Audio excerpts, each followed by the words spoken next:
Salve, salve, senhoras e senhores! Muito boa tarde e bem-vindos a mais uma edição do nosso Alfa Resenha, que chega para mais um programa hoje, terça-feira, dia 6 de fevereiro. Estamos aqui nas ondas do seu 87.5 FM e também nas redes sociais com a nossa live no Facebook. E ao meu lado, nessa terça-feira, conto mais uma vez com a participação dele, Cacau Arbex. Cacau, ótima tarde, seja bem-vindo ao nosso Alfa Resenha. Boa tarde, Vinícius, boa tarde a todo mundo que está nos acompanhando. É isso aí, vamos aí para mais uma terça-feira. Muita coisa aí para ser comentada, alguns acontecimentos que a gente já estava prevendo, né? Praticamente prevendo.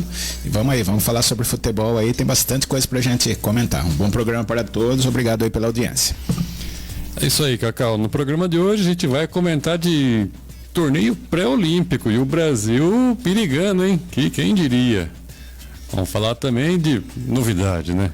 Mais movimentações no Corinthians, mais uma desorganização e indefinição lá pros lados do Parque São Jorge.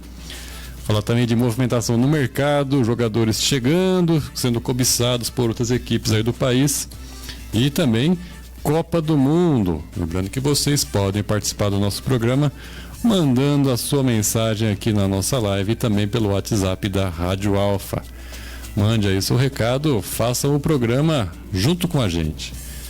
Vamos lá, Cacau, começar falando aqui então de pré-olímpico. A margem para errar diminuiu, só que o Brasil segue jogando mal aí no torneio pré-olímpico. A seleção brasileira perdeu nesta segunda o primeiro jogo do quadrangular final, 1-0 para o Paraguai. O atacante Hendrick ainda desperdiçou uma cobrança de pênalti aos 27 minutos de jogo e o volante Peralta fez de cabeça o gol paraguaio nos acréscimos do primeiro tempo. E o fato do Hendrick ter batido mal o pênalti é relevante. Mas o pior do que isso foi mais uma atuação ruim do Brasil no pré-olímpico. A seleção brasileira teve muita dificuldade com as jogadas pelo alto do Paraguai, que também jogou melhor com a bola no chão. A construção das jogadas desde a linha de defesa também foi outro problema, e o meio de campo não encontrou soluções para superar a pressão adversária. As substituições também não fizeram as mudanças esperadas. Cacau, estamos vendo aí o Brasil, né, na primeira fase ainda já foi daquele jeito, né? Perdeu até para Venezuela, o país sede, e no quadrangular final aí começando com o pé esquerdo, né? Derrota para o Paraguai. Isso aí poderia acontecer, né? Porque o que houve aí? A primeira fase do Brasil, apesar da classificação em primeiro lugar, foi extremamente complicada, né? 3 vitórias, né? Todas o famoso venceu sem convencer. Sim. Nas 3 partidas, né? Ganhou da Bolívia de 1-0, da Colômbia 2-0, sofrendo uma pressão, uma virada contra o Equador improvável também, um 2-1 em cima do Equador na base do sufoco.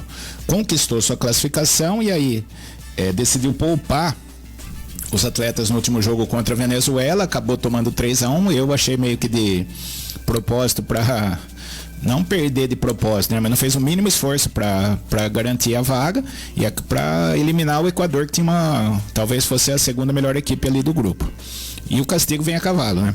Aí mesmo com os jogadores poupados, mesmo com tudo isso aí, pega um Paraguai que veio embalado na primeira fase, fez uma boa campanha na primeira fase, até surpreendeu, né? Porque o Uruguai, dirigido pelo Bielsa, tinha um time talvez melhor que o Paraguai, pelo menos com alguns nomes mais conhecidos, e acabou o Paraguai surpreendendo e ficando com a segunda vaga do grupo, né, que também tinha a Argentina, e acaba surpreendendo o Brasil mais uma vez, né? O Brasil perde esse jogo para o Paraguai, agora já na reta decisiva, né, porque agora é um quadrangular, são 4 equipes, e classificam apenas 2 para a Olimpíada. Então a classificação do Brasil ficou bastante complicada com essa derrota, né? O outro jogo da chave Argentina e Venezuela 2-2, né? Então tá todo mundo no páreo, porém, por exemplo, uma nova vitória do Paraguai na próxima rodada já garante uma das vagas para a Olimpíada.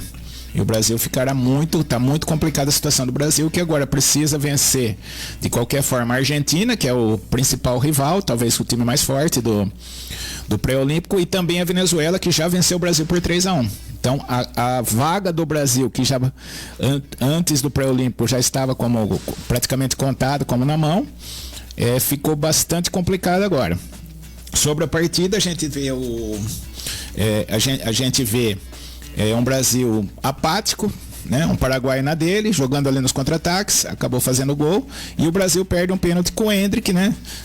Imitando seus jogadores, seus amigos de Palmeiras lá, e também perde o pênalti. Solidário ao grupo. Solidário ao grupo do Palmeiras, acaba perdendo também uma penalidade máxima, né? Então, uma atuação assim vergonhosa do Brasil nesse pré-olímpico. Eu não falo nem só nessa partida, porque era uma obrigação. O Brasil está se falando muito que o Brasil teve 7 desfalques, não sei o quê, mas todas as outras seleções também estão desfalcadas. Os principais jogadores que jogam principalmente em clubes da Europa não liberaram seus atletas. Só pegando aqui, o Brasil ontem tinha o Kelvin, que era do Atlético Paranaense, foi negociado recentemente. Tem o Gabriel Pirani, que era do Santos, tem o Alexander e o John Kennedy do Fluminense, e além do Endrick, né? Então, é um time que não dá pra reclamar, né? E além da contusão do Marlon também, que é um bom nome aí. E assim, mas o Brasil tem uma gama maior de jogadores, então os desfalques, mesmo com os desfalques de alguns jogadores que estão na Europa, tem todos esses nomes que você falou. As outras equipes... O Peck, que era do Vasco também, né? Também, né? Não, então, o Brasil, assim, tem no papel um bom time. O Ramon não conseguiu montar uma boa seleção. Aliás, fazendo uma crítica aqui, eu não sei o que o Ramon está fazendo na seleção brasileira, porque... esse rapaz teve muitas oportunidades. Ele treinou o Vasco da Gama, o CRB e o Vitória. Foram as equipes que ele treinou com campanhas medíocres, com aproveitamento de menos de 50%. Exato. Pega uma seleção brasileira olímpica, né, sub-23 e a sub-20. Faz um mundial, ele ganha um sul-americano daquele jeito... Consegue a sua classificação para o mundial, faz um mundial horrível, sendo desclassificado por Israel. Né? E quem imagina Brasil desclassificado por Israel numa Copa do Mundo, seja em que sub que for, não tem cabimento, né? Brasil, e aí nesse pré-olímpico o Brasil não consegue jogar. Não tem, é um esboço de time, tem bons jogadores até, mas não consegue montar um time. E o Brasil corre muito sério risco de não participar da Olimpíada, o atual bicampeão olímpico corre sério risco de não participar da próxima Olimpíada. É um absurdo. E nesse gancho aí do Ramon, Cacau, nesse meio tempo ele foi promovido a treinador da seleção principal também, né? Interinamente, mas ainda assim comandou a seleção principal sem nada que justificasse, né? Só se for esse título que ele conquistou, foi logo na sequência, né? Ele era o técnico sub-23, seria a evolução natural. E talvez o Diniz tenha sido chamado para a seleção principal por ele não ter correspondido na principal, com a gente vê derrotas para, por exemplo, Marrocos e Senegal. Né? Na bela campanha aí que ele fez, os 3 jogos aí, só foram 2 derrotas para Marrocos e Senegal, contribuiu bastante com a pior campanha brasileira na história do futebol mundial, que foi o ano de 2023. O Brasil teve menos resultados positivos em todos os tempos. Esse é um ano histórico negativamente para o Brasil, e o Ramon contribuiu bastante com isso. Bom, e agora, Cacau, a seleção volta a campo pelo pré-olímpico na quinta-feira, às 8 da noite, para enfrentar a Venezuela. Lembrando que a seleção da casa derrotou o Brasil por 3-1 na primeira fase. No mesmo dia, o Paraguai enfrenta a Argentina às 5 da tarde. E o time do técnico Ramon Menezes corre o risco, de fato, de ficar fora dos Jogos Olímpicos de Paris em 2024. Abre o olho aí, seleção. O CBF está num inferno astral. Inferno astral. Matematicamente, o Brasil precisa ganhar as duas.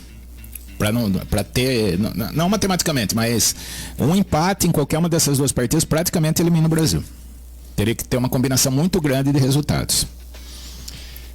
É isso aí. Seguindo aqui, Cacau, primeira passada na nossa live, ver quem está nos prestigiando nessa terça-feira. Terça-feira que parece que está mudando o tempo, hein? Tá meio diferente aí. Vamos ver mais, tá? O clima tá gostoso. Tá gostoso, tá. Então vamos lá. O Beto Góes está aqui dando boa tarde pra gente. Boa tarde aí pro Beto.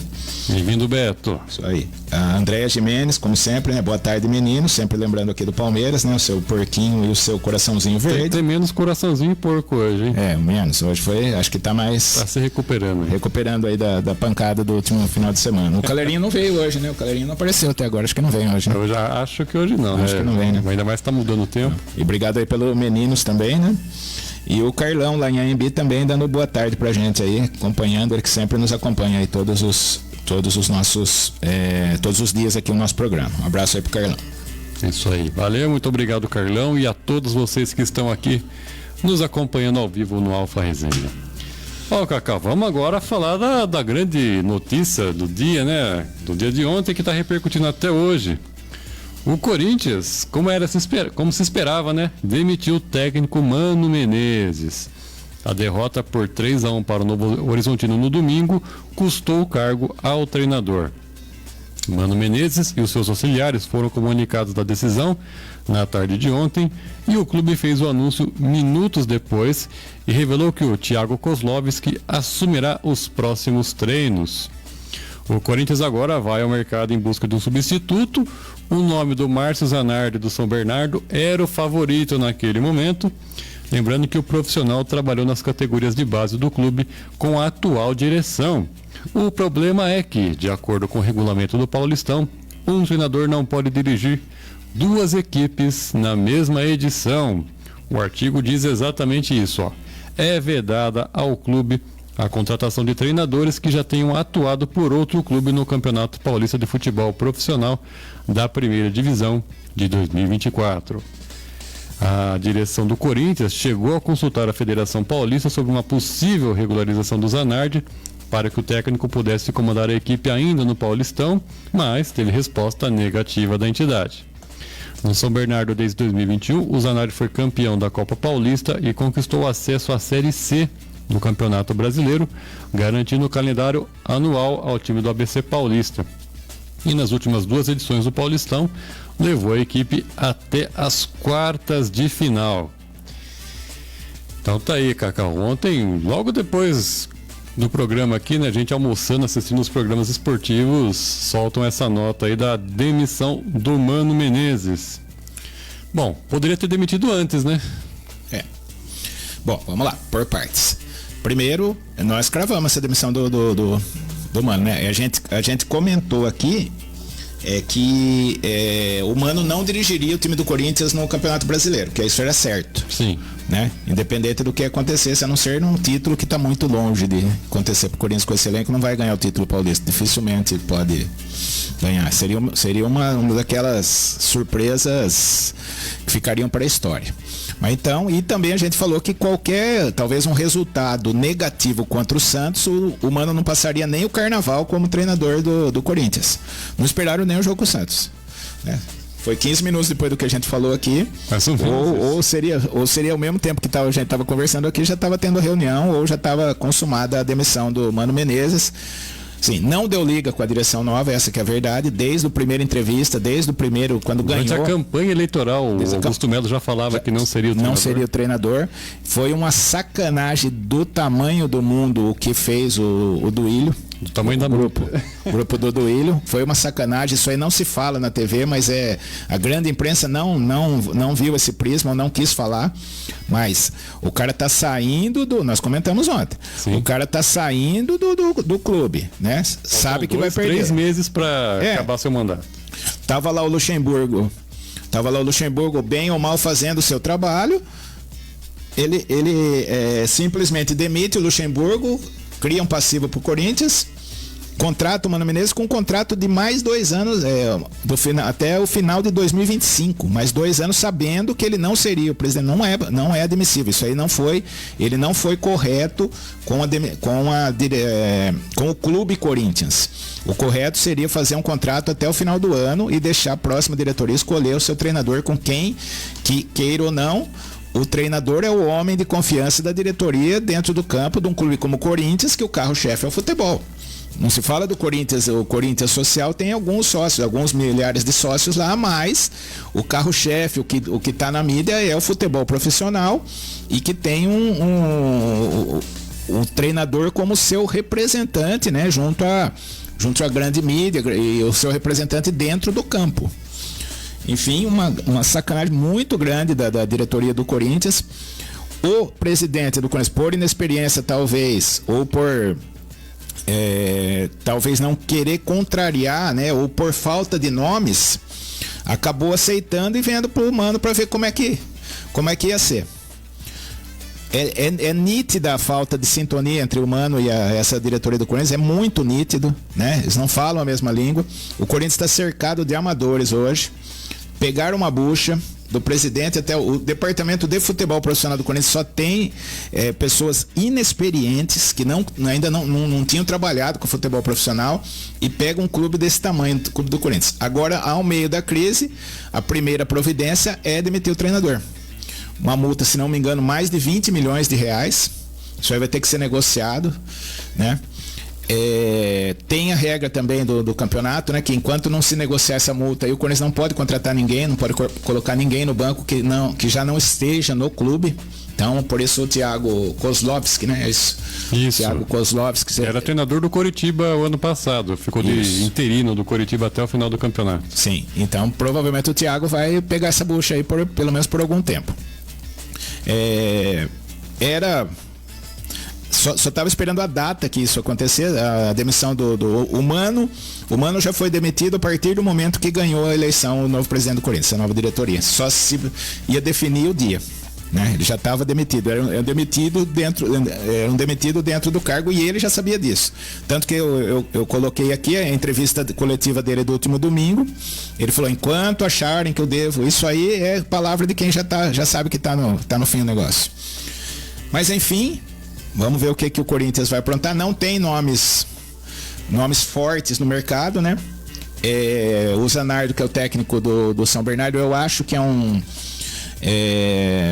era o nome favorito do Augusto Melo lá atrás. Se ele fosse escolher um treinador para esse ano, seria o Zanardi. Então, aí ele deveria ter tomado essa atitude no final do ano. Assim que ele ganhou, demite o Mano e contrata o Zanardi, não existiria esse problema. Eu acho o regulamento do Campeonato Paulista ruim, né? Porque você está cerceando, imagine para o Zanardo, né? Na cabeça do Zanardo, uma oportunidade de dirigir o Corinthians. Ele não pode dirigir, o Corinthians quer o Zanardo provavelmente quer ir para o Corinthians. Não, já tinha dado ok já. Então, e ele não pode sair por causa de um regulamento. Pequeno detalhe do regulamento.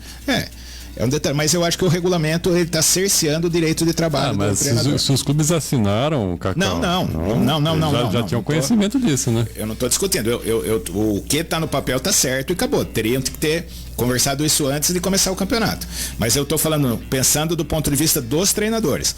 Você passa a não ter oportunidade. Ele está cortando, deixando de ter uma oportunidade o Zanardo de assumir um time como o Corinthians, né?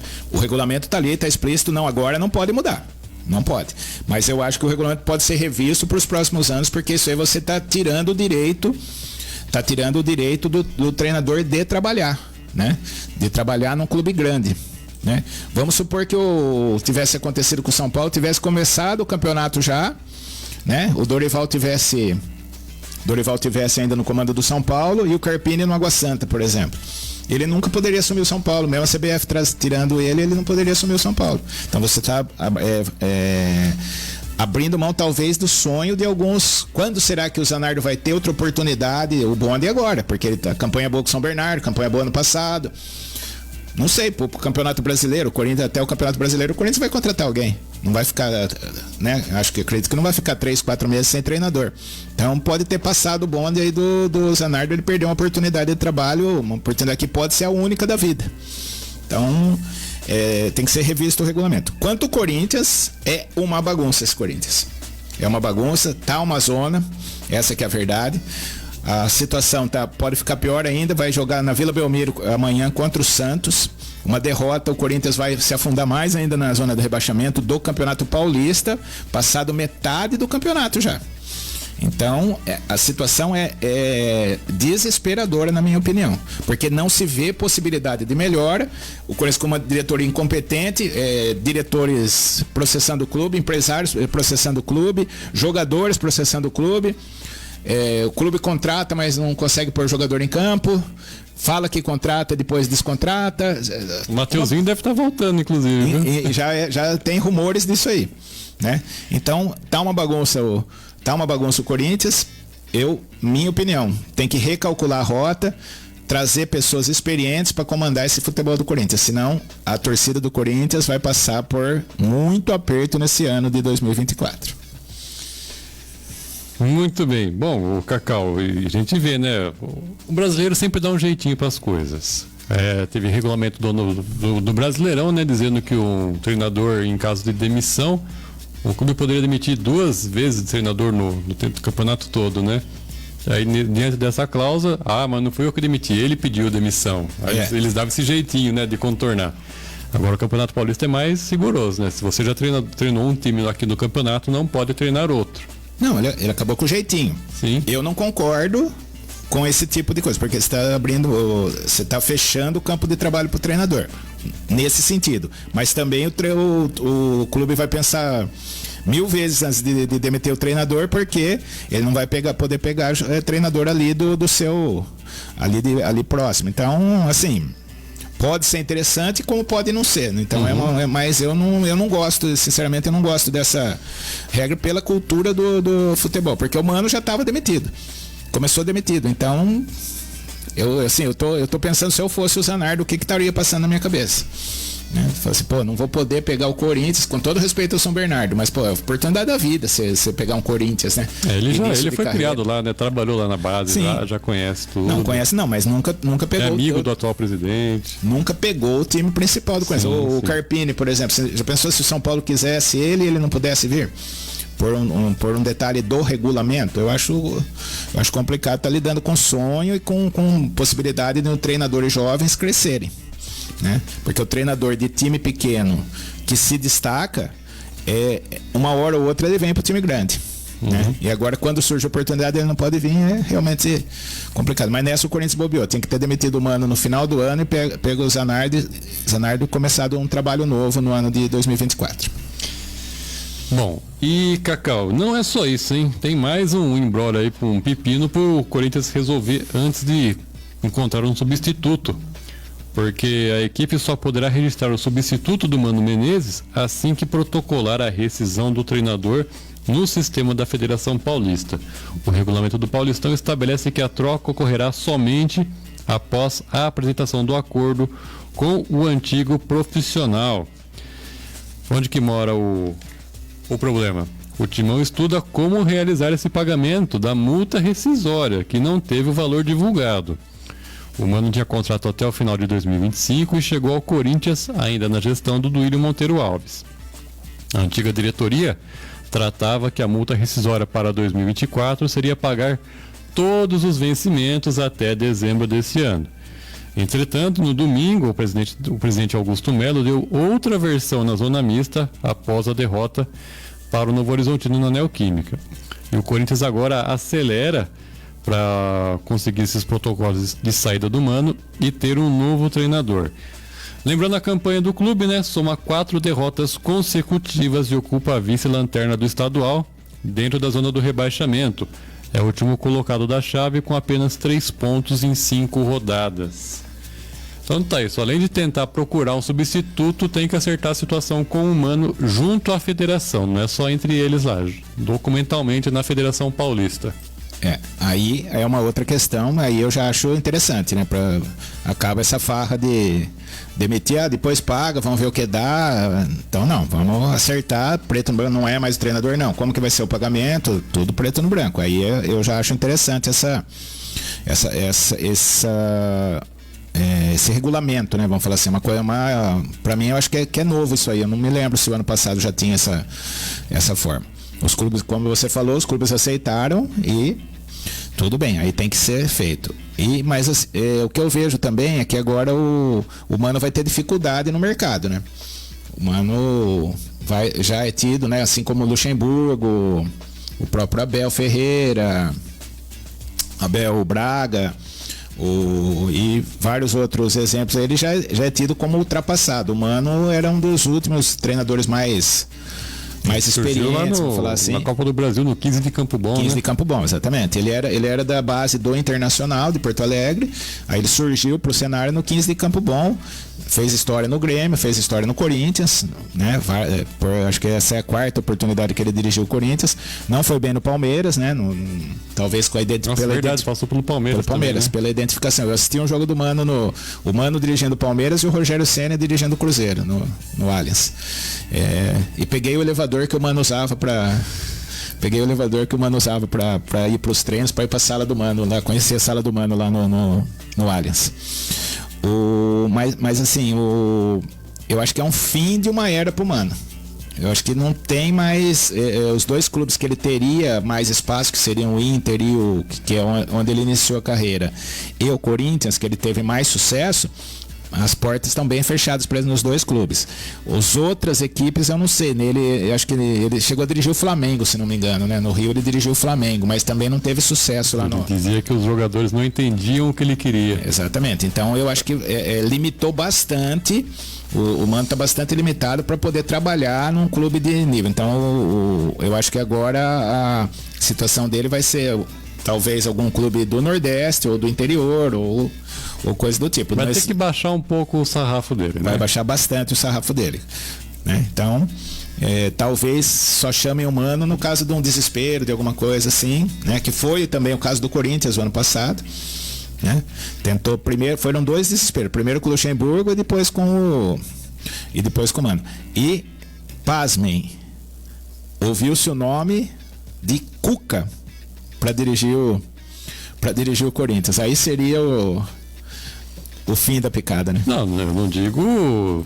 Não, como treinador. Como profissional, seria uma excelente contratação, mas a forma pessoal como saiu, tem né? memória curta, será? Tudo que aconteceu lá ficou 2, 3 jogos só no Corinthians, uma semana. Não, e aí, porque agora não tem treinador, tá no rebaixamento, aí tudo que se falou dele, tudo que aí não vale mais nada. Protestos, as manifestações. Mas enquanto tiver o feminino do Corinthians lá, que ele não vai dirigir o Corinthians, isso aí é. Bom, houve a extinção da pena lá, né, do processo. Sim, lá. Mas, não sei. Mas se falou no Cuca ontem, nos programas esportivos. Eu acho que seria um ótimo nome para o Corinthians. O Cuca é um excelente treinador. Independente de outras questões aí, eu sou um pouco reticente com as coisas que aconteceram aí, porque ele trabalhou durante a vida inteira aí, agora que vem à tona isso aí. Algo que já era notório de conhecimento de todos há muito tempo, né? Exatamente. Aí de repente alguém levantou essa lebre, a imprensa comprou essa ideia e acabou prejudicando bastante a carreira desse excelente treinador. Mas enfim, eu acho que fim da era Mano Menezes no Corinthians e talvez fim da era Mano Menezes em clubes de expressão no futebol brasileiro. Muito bem, vamos aguardar aí como é que o Corinthians age para ir atrás de um novo treinador e regularizar a situação com o seu ex-técnico. Seguindo aqui com a nossa live, temos mais participações, Cacau. Vamos lá. A Gislaine Oliveira, né, dando boa tarde, amigos, né? Ela que hoje não está em Vitoriana. Ela está aqui no centro da cidade acompanhando. Opa, cola aqui no estúdio. Cola aqui no estúdio, a gente Marechal Deodoro 320. Já participa ao vivo aqui já dá um oi pra gente aqui ao vivo, né? Professora Deia Souza, boa tarde, boa terça-feira. Muito obrigado. Hoje o negócio foi puxado. 2 aulas de hidroginástica. Minhas pernas não estão aguentando. Pra mim tá uma máquina nesse começo de ano, hein? Não, eu tô me preparando para o carnaval. Pré-temporada para o carnaval. E hoje à noite tem jogo. Muito bem. Amanhã cedo também. E o Juliano também, né? O Juliano lá de Fortaleza. Esse não está no centro da cidade, né? Esse tá longe aqui da gente. Não sei se está no centro de Fortaleza, né? Eu acho que se estiver no centro de Fortaleza vai estar bem, né? Muito bem. Dando boa tarde pra gente aí, Juliano. Bem-vindo aí pro Juliano Mendonça. Isso aí, valeu a todo mundo aí que está nos acompanhando ao vivo nessa terça-feira. Falar um pouquinho de mercado da bola, Cacau. O Atlético Mineiro confirmou o retorno do atacante Bernard ao Clube Mineiro. O jogador só chegará em julho, na janela do meio do ano, e assina até o fim de 2027. O atacante pertence ao Panathinaikos da Grécia e tem contrato até o meio do ano, fazendo com que o Galo assine um pré-contrato com o jogador nesse momento. As conversas já estavam em andamento há algumas semanas e o Felipão, treinador do Galo, Rubens Menin, um dos investidores, e o diretor de futebol, Rodrigo Caetano, elogiaram o jogador. E ele retorna ao clube após 11 anos e pelas redes sociais o Galo escreveu: a despedida nem sempre é um adeus, pode ser um até logo, e mesmo que o logo demore, ele volta para perto de quem ama. Campeão da Libertadores em 2013 pelo Galo, o Bernard foi negociado com o Shakhtar Donetsk da Ucrânia, ficou por 5 anos no futebol ucraniano até se transferir para o Everton da Inglaterra. E antes de ir à Grécia, ficou por 1 ano no Al-Sharjah dos Emirados Árabes Unidos. A alegria nas pernas está de volta lá a Minas Gerais, Cacau.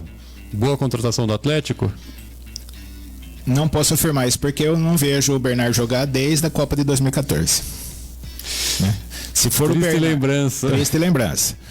Substituto do Neymar. O último jogo que eu vi do Bernard foi o 7-1. Né? Meio tempo aquele foi um dos maiores micos da história. O Felipão achou que ele ia colocar o Bernard lá, os alemães não iam conhecer e ele ia decidir o jogo. O tweet do André Rizek também até hoje é ressuscitado, né? Exatamente. Um dos maiores absurdos aí, né? Da entrevista lá do Felipão, esse pensamento dele, ele perdeu a oportunidade de... Mas o Bernard, que foi achincalhado na época, é um excelente jogador. O Bernard do Atlético Mineiro, campeão da Libertadores, ele foi protagonista num time que tinha, por exemplo, o Ronaldinho Gaúcho. Né? Então ele foi protagonista daquele Atlético, talvez tenha sido o melhor jogador do Atlético Mineiro naquela Libertadores conquistada em 2013 pelo Atlético Mineiro. E fez um excelente campeonato brasileiro também. Então, tanto que levou a ser vendido para o Shakhtar Donetsk e depois ser convocado para a Copa de 2014. Então aquele Bernard de 2013, aquele Bernard de 10 anos atrás seria um excelente reforço para qualquer equipe no Brasil. O Bernard foi para a Europa, não conseguiu se destacar nem no Shakhtar, muito menos no Everton, que ele nem jogava. Ele foi junto com o Mina lá pro zagueiro do Palmeiras, né? Do colombiano Mina pro Everton. Nenhum dos dois praticamente jogou, né? O Mina um pouquinho mais, mas o Bernard não conseguia jogar, né? Aí sumiu um ano lá no Emirados Árabes e voltou também para a Grécia. Confesso que eu nem sabia onde ele estava. Depois do Everton eu não... A Grécia está virando uma segunda... A terceira, né? Terceira prateleira lá da Europa, né? O Scarpa tava lá também antes de ir pro Atlético, né? Quando o jogador não dá muito certo, ou o William Arão tá lá também. Vai para a Arábia ou vai para Grécia? Vamos falar às vezes Turquia. Falar que tá no mercado da Europa, onde tá jogando? Na Grécia. Na Grécia, às vezes na Turquia também, que também é secundário, né? Mas enfim, eu acho, né, que é uma boa contratação. Esperamos que seja uma boa contratação. Só que ele não chega como uma solução. O ataque do Atlético Mineiro hoje é Hulk e Paulinho. Onde que o Bernard vai jogar aí? Vai jogar 3 atacantes ali? Se ele for o Bernard de 10 anos atrás, esse ataque do Atlético Mineiro vai dar o que falar.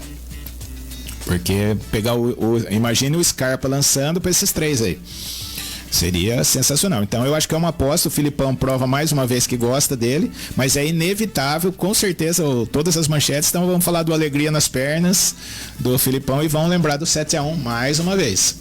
Mas enfim, é sempre legal esse resgate desses jogadores que fizeram história num clube, eles voltarem, às vezes não voltam com o mesmo futebol que estava, afinal são 11 anos com que se passaram. 31 agora. 31 anos, ainda está numa idade boa pro futebol, ele não é um jogador veterano assim, né? É que pro estilo de jogo dele, de partir para cima tudo, quanto mais jovem melhor, né? Mas enfim, vamos ver o que pode acontecer. Se for o Bernard jogar 50% do que ele jogou no Atlético, já valeu a pena a contratação. Ele que está no Panathinaikos, atuando ao lado do William Arão, ex-Flamengo, e Vitor Hugo, que era zagueiro do Palmeiras, último brasileiro, foi pelo Bahia, foi lá para a Grécia agora também. Meu Deus. Então tá aí. Seguindo com o nosso Alfa Resenha, chegando mais gente aqui para nossa live, Cacau. Sempre com muitas palavras. Não, o tradicional oi do João Chupanga, João Cecílio. Oi, João. Grande João, tá animado aí com o carnaval? Vai descer pro Rio Bonito? Conta aí para nós. Seguindo aqui com o mercado da bola, agora a negociação aqui de clube paulista, mas possível saída, hein? Em busca de um centroavante para disputar vaga com o Pablo Verratti, o Vasco tem como alvo Breno Lopes do Palmeiras. E o clube tem conversas avançadas pelo atacante de 28 anos. O Vasco entende que reforçar o ataque é uma das prioridades e a informação foi publicada primeiramente pelo Matheus Ghiberti no Twitter.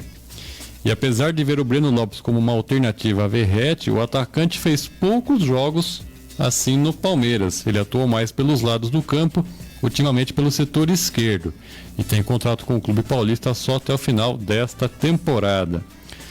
O interesse do Vasco já chegou ao Palmeiras, mas a diretoria ainda aguarda o contato direto do Clube Cruz Maltino para dar sequência às tratativas. Com o jogador atualmente na reserva e tendo o contrato só até o fim do ano, o Verdão não descarta negociá-lo. Além de um centroavante para revezar com o Verratti, o clube busca um jogador que atue pelos lados. E o nome na mesa é a contratação do Pedro Henrique do Internacional. A negociação por Breno Lopes, no entanto, está mais avançado e o Vasco vê boa chance do negócio acontecer. Atualmente, o Ramon Dias só tem o Ryan, de 17 anos, como opção para substituir o Verratti. O argentino está com uma fissura na costela e deve ficar fora dos próximos jogos para se recuperar. O Breno Lopes pertence ao Palmeiras e nesse ano disputou 3 jogos, 2 como titular e não marcou gols. E ao todo, ele tem 162 partidas pelo time paulista com 24 gols marcados. Então tá aí, Cacau. Vasco se mexendo aí, de olho no Breno Lopes. Um herói do Palmeiras, né? Na Libertadores contra o Santos. Ele fez o gol do título da Libertadores 2020 contra o Santos no Maracanã. Herói improvável, né? Mas eu acho difícil essa negociação. Eu acho bem difícil essa negociação, principalmente por causa do Abel. O Abel, o ano passado, ele utilizou bastante o Breno Lopes. O Breno Lopes ganhou a posição do Rony como titular do Palmeiras. E própria declaração do Abel no final do ano passado falou: se tem um jogador no Palmeiras que pode reclamar que não foi melhor utilizado, é o Breno Lopes. Palavras do Abel. Sim. Né? Então, o Palmeiras, que não contratou ninguém ali pra frente, né? Aliás, contratou o Bruno Rodrigues, porém ele machucou, vai ficar um tempo fora. Culpa do gramado do Allianz. Culpa do gramado do Allianz. Aliás, um meme bem legal da comemoração do São Paulo, né? As chuteiras limpinhas lá do lado da taça da Supercopa, né? Isso aí mais uma tacadinha, né? Mas enfim, eu acho difícil o Abel liberar o Breno Lopes, não que seja o craque, mas é um jogador que ele próprio declarou que é muito importante para o Palmeiras, que ele deveria ter mais oportunidade. Ele jogou como titular 2 partidas aqui, das 5 que o Palmeiras fez, ele jogou 2 e entrou em outra, então... E muitas vezes o Palmeiras jogou com o time reserva, né? Nesse início da rodando o elenco. Eu acho muito difícil o Abel querer liberar o Breno Lopes, que é um até jogador de confiança. Porque o elenco do Palmeiras não é tão volumoso assim, né? Não tem opções para repor. Exatamente. Então, eu acho difícil, a não ser que ocorra uma proposta significativa e por ele estar no último ano de contrato. Sendo que ele pode assinar, daqui 6 meses ele pode assinar de graça com qualquer outra equipe, né? Então, é uma coisa assim, se for nesse sentido, tiver uma proposta financeira boa, aí a diretoria vai ter que conversar com o Abel, que vai trazer uma peça para repor o Breno Lopes, aí talvez possa sair a negociação. E o Vasco tá com dinheiro, né? Algum dinheiro aí da sua SAF. Trouxe o Léo Pelé, por exemplo, numa condição parecida, né? O Léo Pelé tinha moral no São Paulo, mas levou o patamar do Léo Pelé e teve que pagar caro para levar o Léo Pelé, que ainda não vingou ali no Vasco todo o investimento que foi feito. E agora, para tirar o Breno Lopes do Palmeiras, vai ter que ter uma proposta boa em dinheiro. Se eu fosse o Vasco, eu esperava o meio do ano, se ele realmente quer o Breno Lopes, esperava o meio do ano, assinava um pré-contrato para ele vir pro ano que vem. Porque ele vai gastar um dinheiro. O Vasco agora é urgência, né? Só tem o Verratti lá e o substituto é um moleque de 17 anos. Mas aí vai buscar outro. em outras condições, porque esse jogador vai ser caro, talvez seja super valorizado, porque é um jogador que, entre aspas, seria titular do Palmeiras hoje. Então é difícil você tirar também? No Vasco ele seria também, com certeza. Mais ainda, né? Mas eu não contrataria. Pelo preço que deve ser a negociação, o Palmeiras deve colocar um preço muito alto para essa negociação. Acredito eu, em virtude do Abel, vai ficar uma pistola de perder o Breno Lopes, acredito eu. Muito bem. Prosseguindo aqui com o nosso Alfa Resenha, o João respondendo aí se vai pro Carnaval do Rio Bonito, Cacau? O João falando que o Rio Bonito é o melhor carnaval da Orla. Vai ter mais gente que peixe no rio. Boa, João. E falando que vem chuva. Aqui a gente não tá vendo aqui, mas tá escurecendo. Tá escurecendo aqui. Espero que venha chuva depois da 1h15, né? Vem por aí. Bom, Cacau, prosseguindo aqui agora, falar um pouco de Copa do Mundo. A FIFA anunciou nesse domingo o calendário dos 104 jogos da Copa, que será realizado no Canadá, Estados Unidos e México. Essa será a primeira Copa organizada por 3 países e serão 16 cidades, 11 nos Estados Unidos, 3 no México e 2 no Canadá.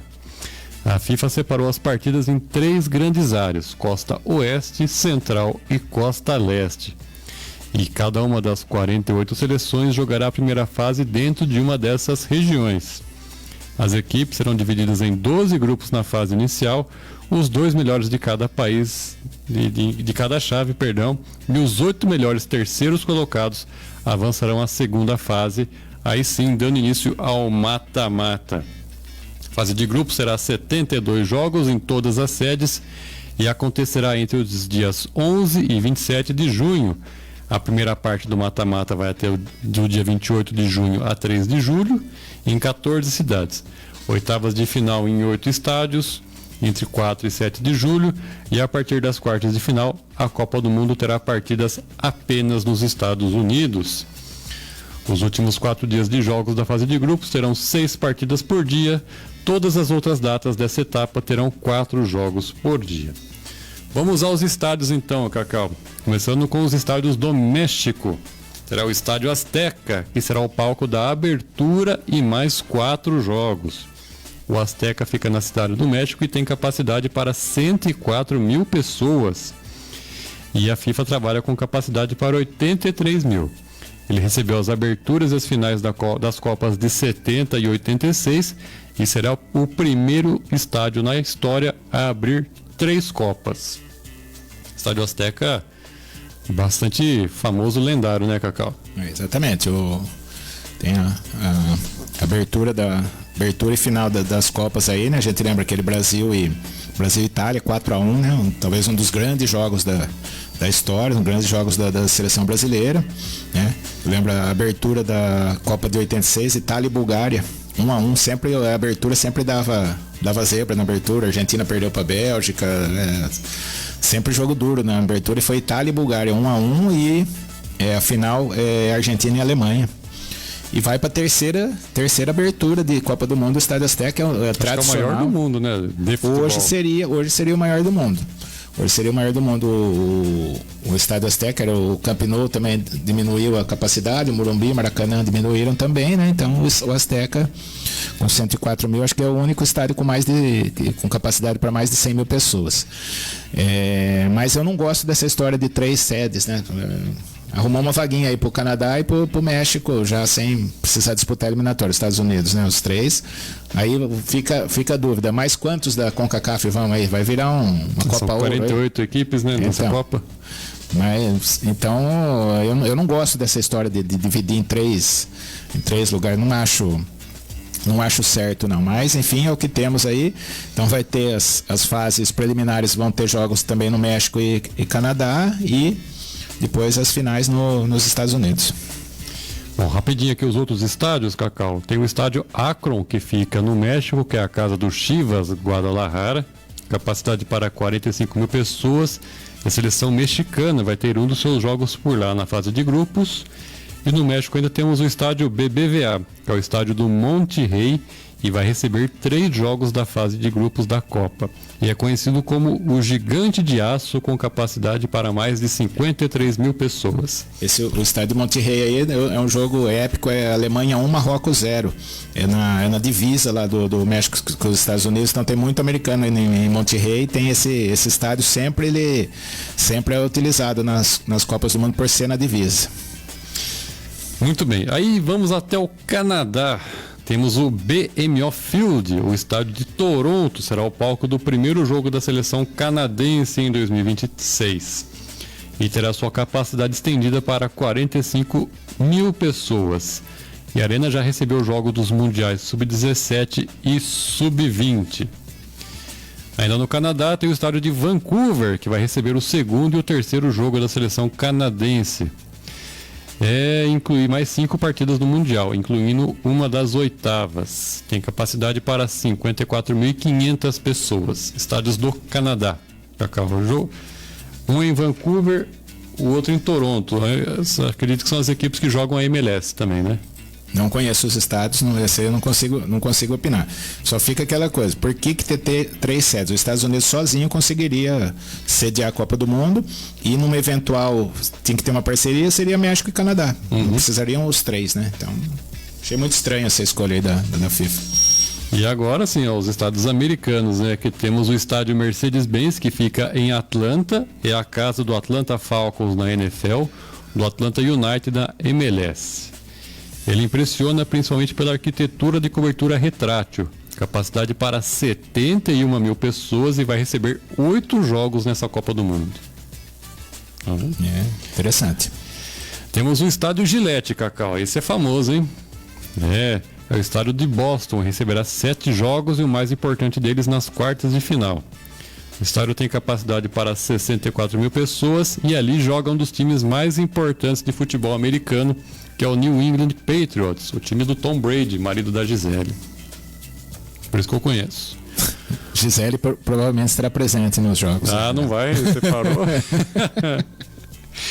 Temos ainda lá nos Estados Unidos o estádio AT&T, que é um dos mais cotados para receber a final da Copa. Apesar de não ter sido escolhido para ser a palco da decisão, vai sediar 9 jogos. Ele fica em Dallas, no Texas, e comporta mais de 80 mil pessoas e tem o maior telão do mundo. Então tá aí. Estádio lá no Texas. Imagina o horário, se for no verão. Vai ser no verão, né? Vai ser no verão. Imagina tinha jogos ao meio-dia na Copa de 94, era complicado ali em Texas. No Texas. Tem ainda o Lincoln Financial Field, que é um estádio da histórica cidade da Filadélfia, que vai receber 6 partidas, a mais relevante pelas oitavas de final. E essa partida será disputada justamente no aniversário de 250 anos da independência dos Estados Unidos. E lá cabem quase 68 mil pessoas. 4 de julho de 94, Brasil 1, Estados Unidos 0, também foi um jogo de Copa do Mundo. Muito bem. E tem o estádio NGR, que também fica em Houston, no Texas, e suporta 72 mil pessoas. E foi o primeiro estádio da NFL a ter o teto retrátil. Curiosidades aí da Copa do Mundo. Temos também o Gerra Field, que é na cidade de Kansas, que é a casa do Kansas City Chiefs da NFL, que vai disputar o Super Bowl. O Cacau está empolgadíssimo para acompanhar. Não faço a mínima ideia. Fica no estado do Missouri e vai receber 6 jogos da Copa, incluindo um das quartas de final. E tem capacidade para 75 mil pessoas e a arena vai precisar de reformas na estrutura para o Mundial. Prosseguindo aqui, temos em Los Angeles o estádio SoFi, que vai sediar o primeiro e o terceiro jogo dos Estados Unidos na fase de grupos. O estádio tem capacidade para mais de 70 mil pessoas e é o palco mais novo do Mundial, inaugurado agora em 2020, estádio novinho em folha. Vamos para Miami, o Hard Rock Stadium, comporta 65 mil pessoas e nele vai ter a disputa do terceiro lugar do Mundial e mais 6 jogos. Já foi palco de futebol americano, beisebol, futebol e até lacrosse. Cacau joga todos os finais de semana lacrosse. Sei nem o que é isso. E a casa do Miami Dolphins da NFL e já abrigou 6 edições do Super Bowl, um estádio bastante famoso lá em Miami. Temos o MetLife, esse sim será o palco da final da Copa no dia 18 de julho. Receberá 8 jogos no total. Ele fica na região de Nova Jersey, em Nova York, com capacidade para mais de 82 mil pessoas.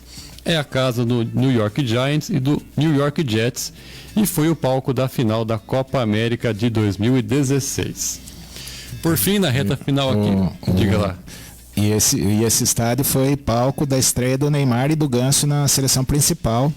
Brasil 2010. Brasil 2, Estados Unidos 0. Depois teve a Copa da África, né, que foi 2010. Após a Copa da África, houve um amistoso Brasil e Estados Unidos. Estreia do Neymar e Ganso com a camisa da seleção foi nesse estádio. Muito bem, estádio MetLife. Temos aqui o estádio Levi's, que fica na região de São Francisco, na Califórnia, e comporta 68.500 pessoas. Vai receber 6 jogos da próxima Copa e é a casa do San Francisco 49ers da NFL, que vai disputar o Super Bowl com o Kansas, Cacau. Olha, você só falou muito mais de Super Bowl do que de NFL e Super Bowl do que de futebol aí. Que as arenas lá é tudo para isso, né? Isso, exatamente. E por fim temos o Lambeau Field, com capacidade para quase 68 mil pessoas. O estádio fica em Seattle e vai sediar 6 partidas. E quem manda seus jogos lá, quem é, Cacau? Seattle Supersonics. Seattle Seahawks da NFL e o Seattle Sounders da MLS. E além do Seattle Reign, que é da Liga Feminina do futebol dos Estados Unidos. Prazer. O Seattle Supersonics era da NBA. Eu sei. Mas é isso, esses foram os 16 estádios aí que vão sediar os jogos da Copa do Mundo de 2026, 3 no México, 2 no Canadá e o restante tudo lá nos Estados Unidos, Cacau. Por que não fez tudo nos Estados Unidos, né? Mas tudo bem, teria muito, além de todos esses palcos aí, teriam muito mais locais para se fazer a Copa do Mundo. Mas, enfim, vamos aguardar aí uma Copa diferente, né? Vai ter uma dificuldade para quem for assistir a Copa, né? Porque, né, vamos supor que o time estreie no México, o torcedor, né, vai querer acompanhar a Copa do Mundo, vai ter que passar aí provavelmente por 3 países ou no mínimo 2, né? Então, mas vamos lá, tomara que pra gente que vai assistir, quanto mais jogo melhor, né? É gostoso, Copa do Mundo, mais jogo melhor, mas eu acho que esportivamente não é a melhor ideia, não, na minha opinião. Espero que eu esteja errado.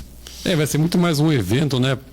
Com muitos países participando, países que não teriam condições de disputar uma Copa do Mundo, né? Mas como deu essa inchada aí no número de participações, poderemos ter jogos difíceis de acompanhar também na Copa, né? Exatamente. Eu imagino para definir os potes, né? Dos 12 grupos aí, vai ser uma coisa complicada. Com certeza. E Cacau, nessa reta final aqui, dando o nosso boa tarde para o Danilo, né? Tá chegando aqui na nossa live. Seja bem-vindo, Danilo. Valeu, Danilo. Falar um pouco do esporte aqui da nossa cidade, porque dia 18 de fevereiro terá início a Copa dos Campeões aqui de Botucatu. Jogos disputados lá no campo da Vila Maria, no estádio Lorival Prearo. O grupo A da Copa dos Campeões ficou com Amigos do Bita, Amigão FC, De Quebra e Bola 1 FC. E o grupo B